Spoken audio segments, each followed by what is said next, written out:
One of the most important skills that you can learn to level up as a fractional CFO is camera confidence. Cringe doesn't even begin to describe the dumpster fire that I was 4 years ago when I first started recording videos and doing a lot of webinars. I was never quite sure what to say, and the thought of showing up on video and letting unknown people see me when I wasn't perfect was absolutely paralyzing. But I found that camera confidence is just like any other skill. It's something that I've studied, it's something that I've practiced, it's a skill that I've developed, and I can tell you without a doubt that learning camera confidence has had one of the highest ROIs of any other business skill that I've ever developed. Today, I'm gonna share with you why it's so important that you gain camera confidence as a fractional CFO, and I'm gonna share with you my 6 hacks for getting more confidence on camera. Let's dive in.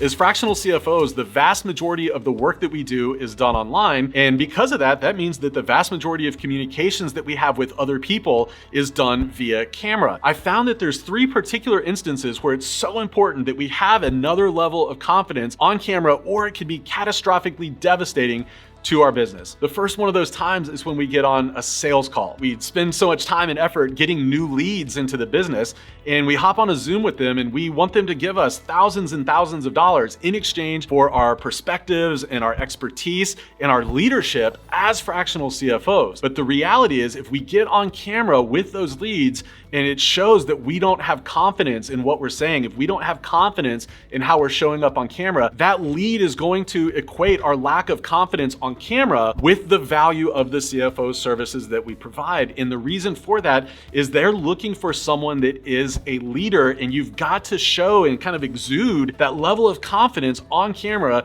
so that they associate you with a leader, someone that can step into their business, somebody that can come and speak to them as a peer in the C-suite. And so they expect you to have a certain level of confidence. So it's so important that you're practicing and getting better on camera, leveling up your confidence so that you can close as many sales calls for as much money as absolutely possible. The second time that it's so important to have confidence on camera is when it comes to like webinars or doing other activities where you're trying to generate leads. And the philosophy is the same as it is for the sales calls. When you're getting in front of a brand new audience of people, they want to see that you're confident. They want to get that feel that you've been there, you've done that, you know exactly what you're talking about, and you're the right person to help them. If you get on a webinar and you're talking to a group of ideal clients and you are not sure what to say, if you're nervous, if you're not smiling and doing those other things that show that you're confident, they're not gonna wanna work with you. Whether that's right or wrong doesn't matter. The reality is, when people see you on camera and it feels like you don't know what's going on or that you're insecure, they're not gonna wanna work with you. The third time that I found it's so important to have another level of confidence is on CFO calls. CFO calls can absolutely be kind of a scary thing, especially if you're just getting started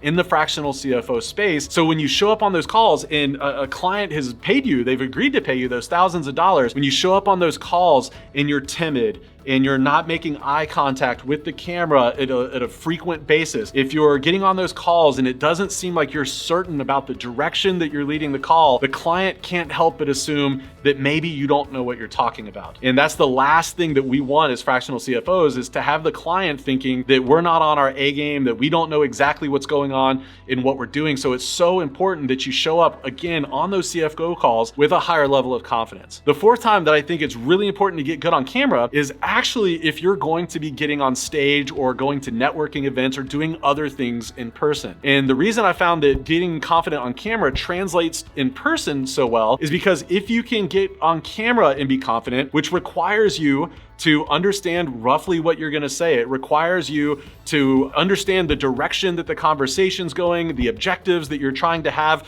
for your audience. Those things translate really, really well to when you get in person. And so if you're that kind of person that's really timid about going to networking events or going to conferences and meeting other people, getting good on camera can be a great first step in figuring out how to be better in person and have better communications, more confident communications when you're in person. Now let's talk about some of the ways that I've learned to significantly increase my confidence on camera. The first confidence hack that I've learned, and maybe the most important and impactful confidence hack that I've learned, I call me and a buddy. And what I mean by that is, years ago when I first got started, I couldn't help but think about the tens or hundreds or thousands of faceless people that were out in the interwebs that would be seeing me on camera. That was completely intimidating to me, and it caused me to freeze up a lot. It caused me to get really frustrated when I would try to talk. It was actually very debilitating to me to think about that. But one of my mentors said, no, instead of thinking about all of those people, what I would rather you do before you even turn the camera on, close your eyes and picture the face of one of your friends. Maybe it's a client, maybe it's a peer, but it's somebody that you know that you're talking to. So instead of the camera, think about talking to that one person. And also think about talking to them and sharing with them the message that you're gonna share and why it's so important that you share that message with just one person. And that's been such a game changer for me, because when I get on camera, now I'm just thinking about talking to a buddy of mine. And randomly, it's a friend of mine named Chris. I've known Chris for a long time, but anytime I'm gonna get on camera and I start to get those feels of intimidation because of, oh my gosh, what are all these people gonna think? Rather, I'm just thinking about having a conversation with my buddy Chris. And it really takes that level of anxiety down to about a 1 from like an 8. And it really helps me just feel a lot more confident on camera, a lot more comfortable. And I think that's actually an important distinction. For me, there's a direct correlation between comfortability and confidence. So thinking about just having a conversation with my friend Chris makes me feel very comfortable, and that comfortableness translates into confidence. The other reason that I like the me and a buddy approach is because it allows me to let go of this need to be perfect. As I mentioned earlier, one of the biggest hangups for me was thinking that I had to be perfect with everything I said. And we're gonna talk a little bit more in this video on that need for perfection and how to let that go. But just the idea of talking to my buddy Chris made me realize like, oh wait, I don't have to be perfect. I just need to show up and deliver this really important message that my friend desperately needs to hear. The second confidence hack that I've learned over the years is preparation. Now, I can tell you like nothing makes me more anxious or gives me more anxiety or nerves than getting in front of a group of people, whether it's on camera or live in person, whether it's 2 people or 200 people. Nothing gives me more anxiety than feeling unprepared. You know, you're like getting ready to go out there and you're going to talk to these people and you're like, oh my gosh, I literally have no idea what I'm gonna say. It's gonna be the most embarrassing thing ever. In fact, we just had our CFO Accelerator live, and I'll be completely honest with you, the biggest fear that I had, and I had a lot of like nightmares around this, was these stories that I was telling myself of me getting on stage and I would have, 150 people in the audience and I didn't know what to say because I wasn't prepared. And what I found is having a little bit of preparation, and I'll talk about what that preparation looks like in just a second, but having just a little bit of preparation really helps me feel confident that when I get in front of the camera, that I'm going to be able to not completely embarrass myself. But what I did for a long time is I would just try to wing it. And that was such a horrible approach because I'm not good enough to wing it. And what I've learned is I've worked with other experts on camera confidence over the years. None of the experts ever wing it. And so I'm like, why was I trying to just wing it for so long in the past? But when it comes to preparation, there's 3 levels that I like to think about. One of them obviously is just the winging it, which we can already agree that's not the path to go down. On the other end of that spectrum is scripting. And a lot of people think that they need to script out their videos like word for word, line by line, and then read that through a teleprompter or notes or something like that that's on a board. And I found that winging it and scripting it are equally detrimental for me. Neither of those work very well for me because when I try to script it, I'm always chasing that impossible perfection. When it's all scripted out, I want to hit every word exactly right. I want to say the script exactly as I've written it out. And it's just like completely unattainable for me to be able to do that. Plus, when it's scripted out, it's so obvious anyway, for me anyway, that I'm reading it. Instead of looking at the camera and just having a conversation, like you can literally see my eyes moving back and forth as I try to read the script. And so it comes off as very inauthentic. Like people can just tell that you're reading it. And I don't think that that gives like the kind of vibes and the kind of feel that I want to, whether I'm on video doing something like this or if I'm doing a webinar. So what I found is there's actually a really happy medium for me that lies in between winging it and scripting it. And that's where I just use bullet points. And that's exactly how I've written out my notes for this video. So what I did is I said, okay, we've got to have an introduction. Here's a couple bullet points about that. I'm going to talk about the reasons why fractional CFOs need to understand the importance of confidence on video. And then I'm going to give my 6 hacks. And so literally there were like 2 bullet points for the intro. There were the 6 hacks. Each of those hacks has 1 or 2 bullet points. And then I have my conclusion. And that's exactly the same methodology that I use when I'm on stage at the CFO Accelerator Live. That's the same methodology that I use when I'm speaking on somebody else's stage and talking about our CFO services. But just having those bullet points allows me to have enough guidance and direction for my talk that I'm not worried that I'm going to completely flub it. But it also allows me to have that natural kind of dialogue and conversation and authenticity that I want to have with my audience. So I don't know which of those is right for you. I know that winging it is probably not the right answer, but between the bullet points and the script, I don't know which one is right for you. But I can say that with all of the coaches that I've worked with and a lot of the other YouTube influencers that I've talked to and those kind of things, the people that tend to do the best use a bullet point format rather than trying to come up with a word for word script. The third confidence hack is create your energy. One of the things that people ask me all the time is they're like, Mike, how do you have so much energy? And I'm like, no, that's the wrong question. You don't just have energy, you generate energy, you create energy. There's things that you have to do to level up your energy. And I can tell you, when you get on a call or a webinar or, like you're delivering your CFO report and your energy isn't where it's at, it comes across that you're lacking confidence. You want to have a decently high level of energy. Maybe you don't want to have my level of energy, but you do want to show up like you're actually excited to be there. You want to show up like you're rested and ready to go. And I can tell you the most impactful and effective way that I have found to generate a lot of energy is right before I get on video, whatever video it is, whether it's a sales call, whether it's doing this video that we're on right now, if it's a CFO call, even if it's on before a call with my team, I go through a 3 to 4 minute Qigong exercise. Now, I'm not going to go through exactly what Qigong is. I'll include some links in the description below so you can maybe watch some videos to get an idea of how to do Qigong, but it's a 3 to 4 minute exercise where you're really activating your body. You're loosening up your hips, you're getting the blood flowing, you're activating your nervous system. And that 3 to 4 minute exercise, in like complete disclosure, it looks ridiculous. For those of you that were at the CFO Accelerator Live, Qigong is that exercise that we did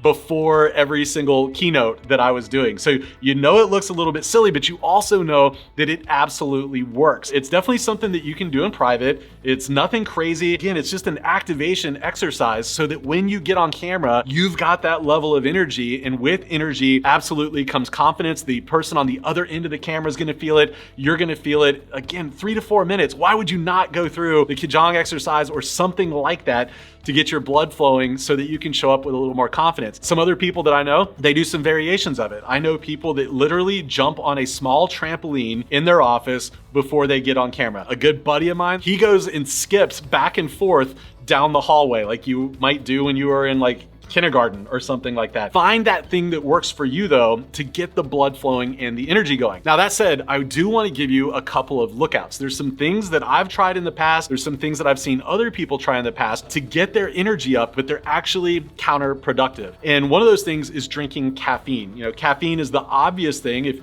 especially if you're like not quite feeling it, you're a little bit groggy, you're like, oh, I'll have a cup of coffee, or maybe I'll have an energy drink or a soda. And that's such a bad idea, because what ends up happening is after you consume that caffeine half-life starts to kick in. Almost every type of caffeine is going to leave you feeling a little bit jittery. And for me anyway, I found that I have a hard time focusing and concentrating and really being present with whatever audience I'm speaking to when the caffeine starts to wear off. So I would highly encourage you kind of avoid the caffeine. The other thing is carbonated drinks. You think of like a Monster or one of those kind of, I don't know what all the kids are drinking today, Red Bulls and those kind of things. Again, it sounds like a great idea, but what happens with the carbonated drinks? We burp, especially if you're sitting down and you're getting ready to talk to a group of people, that carbonation settles and it inevitably comes back up. And so you find yourself, doing this on camera, or the, mild hiccups as you're trying to hold it in. Avoid carbonated drinks. And in fact, before I get on stage, even, I won't have any caffeine or carbonated drinks for 48 to 72 hours before I get on stage, because I want to have all the caffeine out of my system. I want to have all of those kind of gas producing beverages out of my stomach so that there's no chance that I have any of those types of side effects while I'm on stage. And the other one that's really important to remember is really avoid sugary foods. Sugary foods will do the same thing as the carbonated sodas. It'll cause you to get those burps. A lot of times sugary foods, again, like you like the boost of energy from the sugar, but it will result in you having some stomach gas and those kind of things. And really nothing is worse than having stomach gas issues when you're trying to speak to an audience. So again, avoid the caffeine, the carbonated drinks, and the sugary foods, but do those physical things to really get the heart pumping, to get your hips and your legs and your muscles loosened up and really get the brain activated. It will do so many wonders for your confidence on camera. The fourth confidence hack that I've learned is to create the ideal environment before you get on camera. I'll tell you, like, when you are comfortable in your setting before you get on camera, that really does translate to a higher level of confidence. But the inverse is also true. If you're not comfortable in your surroundings and kind of in your workspace when you get on camera, that also translates. So what kind of things should you think about when it comes to creating your ideal environment? I can tell you, like, the first one, and this is like the low-hanging fruit that a lot of people miss, is just think about your lighting. Lighting can go from like super simple to super expensive really quick. And the reality is you don't need to get super complicated or expensive with your lighting. You can get a $20 or a $30 ring light on Amazon, and that will make all the difference in the world. You don't have to go crazy like the setup that I have for my YouTube videos if you don't want to. It's absolutely not necessary. But when you have that good lighting, it really does make you look a lot more professional on camera. And when you look more professional, you feel more professional. When you feel more professional, you feel more confident. And again, we've talked about why that confidence is so important. So don't skimp on lighting. If you've got bad lighting, you get on camera and it's all grainy and your face looks all dark, invest in that ring light if you want to. If you want to go crazy and invest in,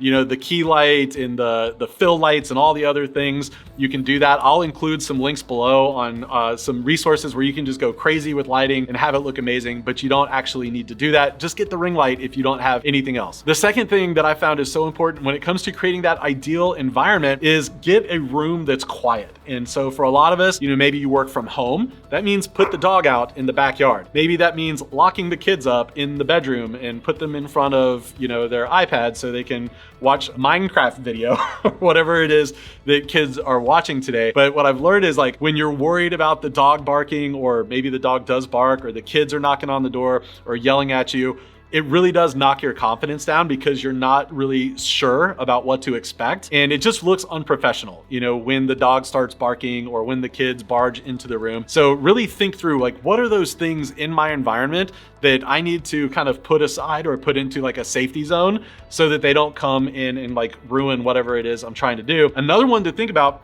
if you have an office like I do, is putting a do not disturb sign on the door. This has like been something that's interrupted me a bunch of times. Is I'll be sitting down recording a video just like this and the Amazon delivery person barges through the door, whoever it may be. So just think about the fact, like, okay, if I'm getting ready to record, let me put something on the door that says do not disturb. And this could actually apply at home as well if you've got like a Ring doorbell or a Nest doorbell or one of those. And when it comes to disturbances, another thing to think about is actually use the do not disturb function on your phone or on your laptop, because there's nothing worse than being on a sales call or a CFO call with a client and all of a sudden iMessages is beeping you, or Slack comes on, or somebody calls and your cute ringtone is now like, everybody's hearing it and it completely interrupts the flow of what you're doing. So again, like, look for those opportunities to put up the actual do not disturb signs or the proverbial do not disturb signs, like in the case of electronic equipment and those kind of things. Now, one pro tip that I'll share with you when it comes to creating the ideal environment that I found to be really important for me is, one of the things that's like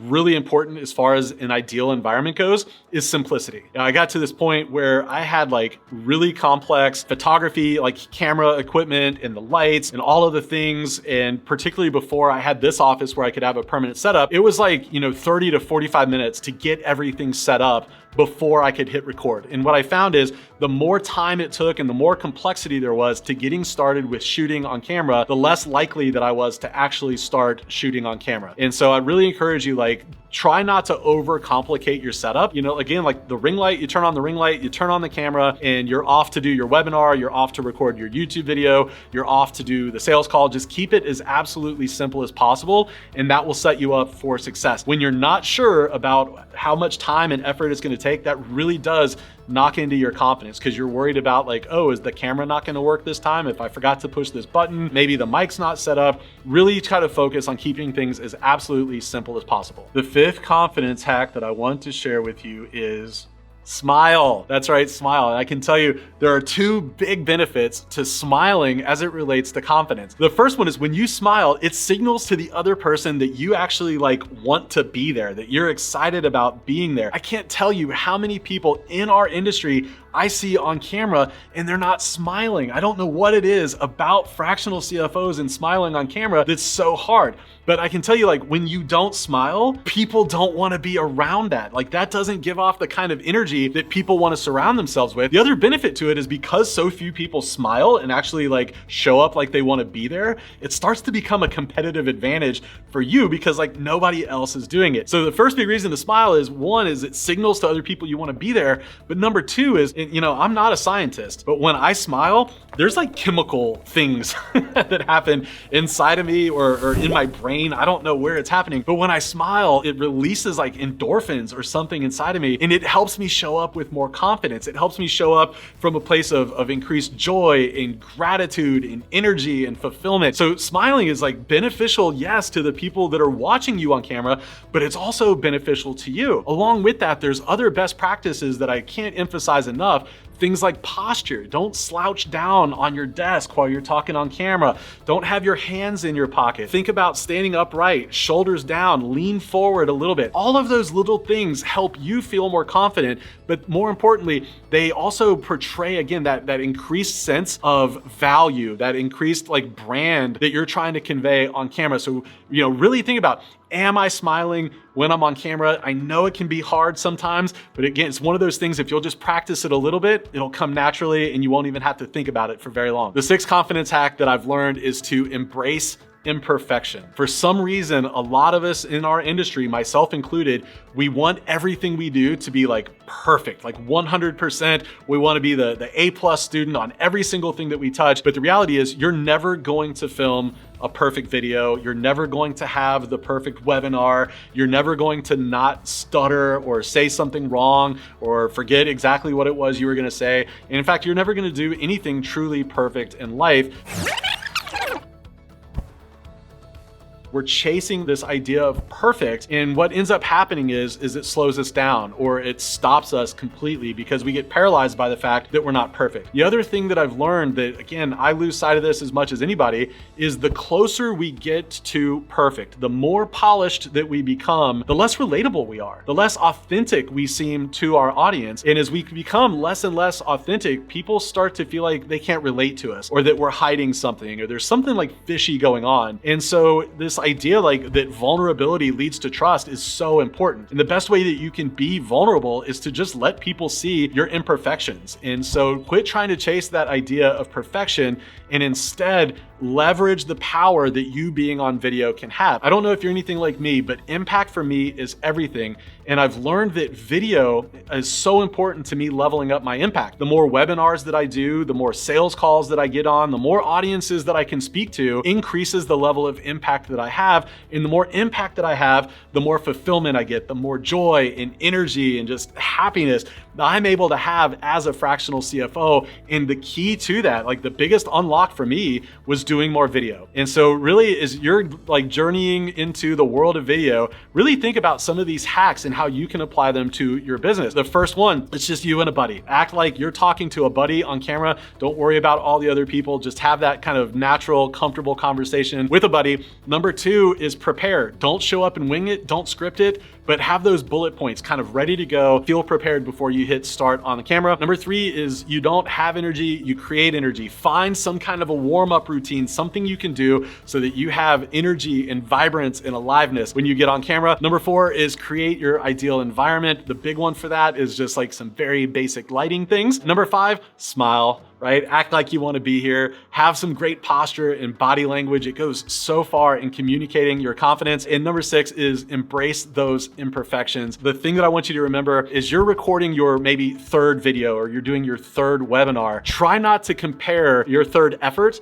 to somebody else's 300th or 3000th and, get down on yourself because your 3rd one isn't as good as their 300th. So just remember, like, you're just trying to get a little bit more confident, a little bit better every single video that you do, every webinar, every sales call, every CFO report. Over the course of a year, you're going to make massive improvements and it's going to increase your impact. Listen, if you're just getting started on your journey as a fractional CFO and maybe you don't know exactly what services you need to offer, I want you to check out this video where I cover the 4 essential services that every CFO has to offer in their firm. In the meantime, I can't wait to see you right back here next week, my friends. See you then.